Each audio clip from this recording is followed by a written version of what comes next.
in that forest, there's a lost city from the Cold War time. If you want to find out how it looks, well, join us. Let's go out and find the path together right now.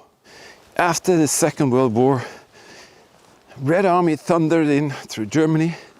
After them, the Soviet Union with the communism, USSR, and they built and built and built. Right in this forest, there is a massive lost city, and we are going to show you that right now. Everywhere in the forest, there are containers laying around, many of them with Russian writing. Why? Well, that is because the Russians were here. World War II was raging all over Europe. In the 50s, the Red Army transferred over to the USSR army, you could say, became the communist Soviet soldiers, and they created tons of different structures. Only just in Germany itself, there are several thousand locations where the Russians came and they established themselves. And inside here is a whole standalone city that they created with just one purpose, and that was to keep their soldiers here at any given time. There was even a direct link with a train going to Moscow, not too far away from here. So that is how important this place was. Here, that is the old World War II barracks, and that was also a part of what the Soviets used. But there were so many of the Soviet staffs and crews, because right over here, not too far from here, that is the reason for all of them being here. And that is a huge, massive airstrip, airfield that they had. And believe me, these men, they had one mission, and that was to be battle ready, to fight NATO, to fight all of their enemies. And to do that, they needed to have tons of crew members, and they stayed right here. Imagine in the beginning of 1990, all of these structures here were fully visible, and there was a full, complete little village here. Today, it's just empty shells, but you can still see that once upon a time, there was a thriving, living community right here. This is very, very surreal. Absolutely surreal. But this is a part of me and Eagle Eye's road trip to the Eastern Front. And I just want to say how a blast that has been. Do you like that, Eagle Eyes? Yes, I like it very much. Yeah, he's been with me for every step of the way. And we thank each and every one of you for being here. Thank you, everyone. Yeah, absolutely so appreciated. And it's thanks to you that we can go out and find incredible locations like this.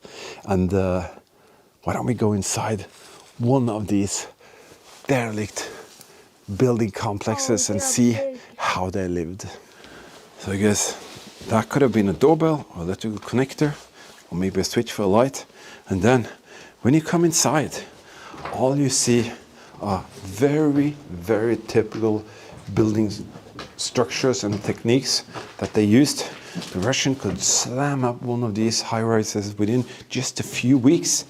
Everything is like modular, and each and every one of these rooms were occupied by the Soviet troops. And each and every one of these rooms, they have a story. What if they could have told their story to us, huh? That would have been so cool. And inside here, sometimes you can find papers. That's the toilet of one of these apartments. What the heck is going on? But sometimes you can see behind the papers, the wallpaper, you can find Soviet newspapers with dates and everything. There was some kind of pattern, rose pattern on that. Maybe some cabinets coming out here. There's a thing from the electronic supplies. But basically, these are very, very small apartments where maybe a soldier and his family lived. I'm not sure. They're very, very small apartments, and there are hundreds of them.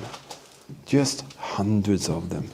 Each and every one is a mirror, identical as the other one. So just room after room after room. And when you see what kind of view they would have, it's like really, really, really not that much to talk about. It's another barrack, but that is from the Second World War. And you can see windows broken. Believe me, absolutely everything here is trashed. And I don't know how many years it took from they were livable till they are what they are now. Totally destroyed. So I don't think it matters if you go up 1 story or 5 stories. It is all the same.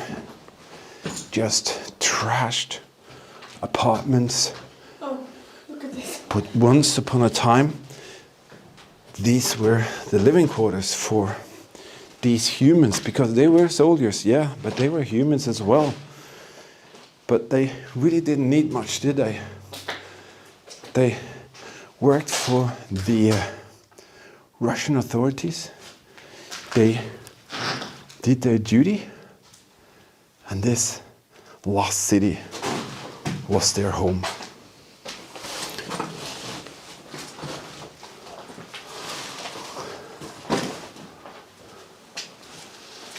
These are not big apartments, that is for sure. And I guess they would be very cold. The only thing they have is paper. Even the outside walls, there are no insulation, it's just paper. How the heck could they survive in like 15 minus Celsius? This is the system of electrics that is in here. Typical, very, very strange way of doing it. The Russians filth carpet on the floor, but it is so strange to see that there is no insulation whatsoever. And suddenly here there are pipes coming out from nowhere. Oh, I get it. They have heated water systems. Let me show you a little sequence of the system they have on the ground. All we do for you guys. This is crazy. These are pipes. I wonder if these are German pipes. Something the Germans started and then the Russians came. Because the Russians, they heated everything with warm water and steam. And so did the Germans. Holy cow, look at that. So that is how they did it. They could actually flush warm heated water through all of the rooms at the same time, and they created that hot water by themselves by huge. Let me show you. Also, we have visited another place where, yeah, oh, I get it now. So they have ovens, but did they have in every room? Yes, they have. So that's why they didn't need insulation, I guess. Smart.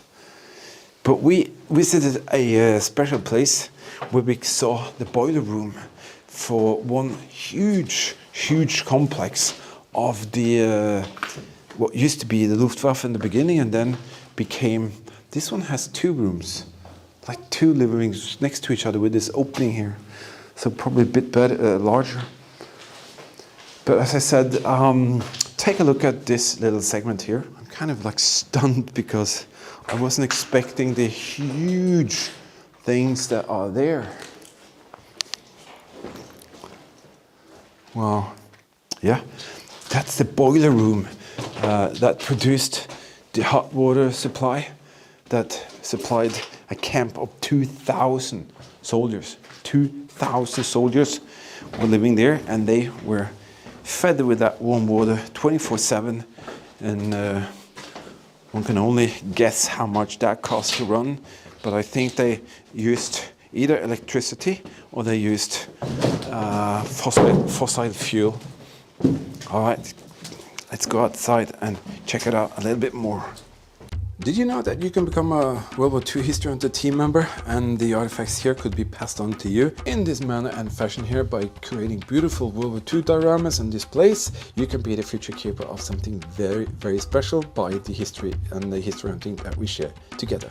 Check out the link in the video description. You can click that and you can become a Patreon team member if you want to. Different kind of perks with for your eyes only videos, travel vlogs, restoration projects, all of that good stuff. And if you want to know more, check out the supporter videos in the beginning of each month. But now let's continue our little adventure. It is totally surreal to walk here what must have been a square, and all you see is forest, huh? Yeah. Eagle Eye said, "Daddy, where does all the trees come from?" Believe me, there were no trees. But it is totally surreal. And once upon a time, as I said, the Russian soldiers, they lived here. And they did their daily chores. A lot of them were actually pilots. And they could have a good, decent earning being a pilot.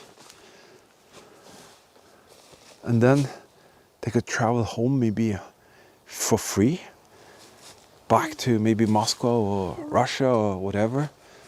That's 5-story. 5 stories high. That's 1, 2, 3, 4, 5. It's massive. There's a lot of pieces of this and that everywhere. I haven't got a clue. That's a piece for car. But we thought we'll have a little look down in one of the basements. Maybe we can learn something from that, if it's accessible. There are no mailboxes or anything. I was expecting mailboxes to be on the wall, but I guess they got the mail in another manner. Here you can see electrics. Also electrics there.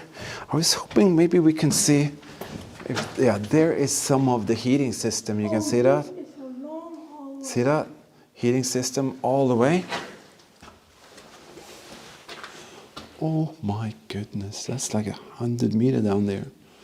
Crazy stuff. I'm gonna see, no, not in here. This is the insulation that is around the tubes. And here you can see the tube work everywhere. And I wanna take a tiny little look inside here. Just see if I can see. Yeah, that is where it comes in. You remember the scene I showed you with the pipes are on the ground? This is where they come in, and this is how they heated the whole thing. So I guess that they have almost unlimited heating capacity. So they didn't freeze, they weren't cold.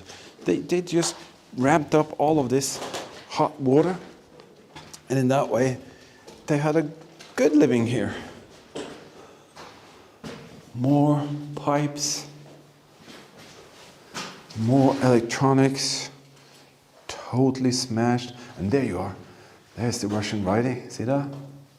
If you see what's smaller, I see some Russian writing actually. There's so many different rooms. What on earth? Did the floor cave in and they used that? It is absolutely spectacular to be able to come to these positions, just study and see how they built it. That's the sewer system. Hope they didn't get a leak with that. Oh, I see. So the basement actually goes through each and every cell. Yeah. I see. I get it. That's why it's so long. But to keep it easy down here, so you don't have to go up and down. You just have a complete full-length hallway all the way to the end there. Look at that. A workbench right there. And it's very crude. But then again, I guess that it will be very, very warm in here as well, because all of the tubes, they run in here. But why did they take all of the, it can't be asbestos. No, I can see these wool thing, the orange stuff.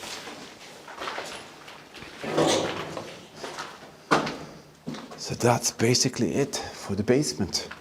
I think we can just as well go out here. Sorry? Russian writing? The whole wall? Oh yeah. Very nice, eagle eyes. That's why he is eagle eyes. There's some writing there. But I think he saw some original Russian writing all the way down. Very well spotted, eagle eyes. That's why he is so much better than me. I'm old, I can't see that.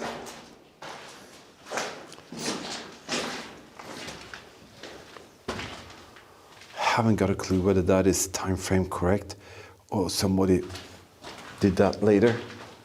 Nevertheless, pretty cool to see.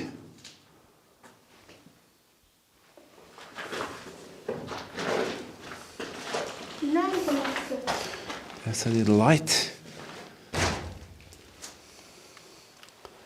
And in a way it is dry in here because all of the, you see all of this is open. But I guess how cold would it be if everything was open in the wintertime? Because at this area here, it could easily be minus 15 in the winter. Nevertheless, wow, what an experience. That's cool. Looks like they could have had some kind of tar in there, melting tar to protect things, to keep them dry so they didn't leak, all of that. That one looks a bit fancy with some tiles on the outside. This one looks, I don't know, newer, different. Why don't we go through one of these and check them out? All the stoves are on the outside and see the moss on the staircase here. Probably a long time since somebody was here. You would have walked right, is that into a apartment? Be very careful there, you guys. I'm going to test the floor first. Yeah, it's concrete. That's okay.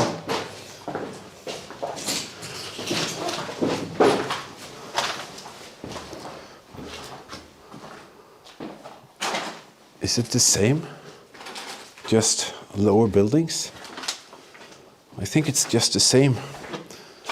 Just not that high-rised. There's a difference. No. If you go different. They have a balcony. Maybe they are officers, so they have a balcony. But you can definitely see the heating system here. I think that was a very efficient way actually to heat up structures like this, because water, you can produce that under high pressure, send it around. Ah, look at that. Russian writing right there. Yeah. Electricity. There is probably a few $1,000 worth of cable and, you know, brass and aluminum in those cables, still in the ground. It's amazing to be here. And listen, be very quiet, eagle eyes. There's not a sound. Only thing we hear is birds. See this here? It used to be a tiny little street with cleanly cut side stones and concrete here. Maybe they had some mosaic tiles up here. And in a, you know, one soldier would stand there and scream out. He'd just finished his bottle of vodka and he was there, and the other one was there and said, "Shut up, I'm trying to sleep. I'm going to Moscow tomorrow with my MiG. Shut up." And then suddenly the officer came out and said, "Ah!" Everything was quiet, and then everybody could sleep well. It is a very special sight to see all the trees growing exactly into the houses. There are even trees inside the house. Can you see up there, Eli? There's a tree there, and it actually grows inside the house in third floor, and it comes out of the building. And they're pretty big as well. Can you see that? That is so weird. I actually never seen a tree grow directly out of third floor of a building. That is crazy. See how dense the forest is there? You have one of the buildings there, another one there. Look at that. Forest. It is a true forest and a little jungle. And I wonder if you don't touch anything, all of us have seen the doomsday videos and films and all of that. I wonder how many years would it take before the buildings are just totally, completely gone? Anybody out there could help me? Tell me exactly how many years do you think it would take before all of this was reclaimed by nature? That would be very interesting to know. Maybe some of you know a lot about this. Let me know, because 20 years. I can see that there's a pretty tight forest there now. Let's say 50 years from now, will all the buildings be kind of eaten up by the trees or whatever? Yes, I wonder how long will it take before this place is completely gone. If you want to help us out to go and reach more incredible locations like this, we have this little stupid thanks feature here. That is your opportunity to help us to go out and find even more interesting locations to share with you. This place here is just one of a lot that we experienced on the Eastern Front road trip, and we wanted to share that with you. But let me show you something interesting here. This is a Geiger counter.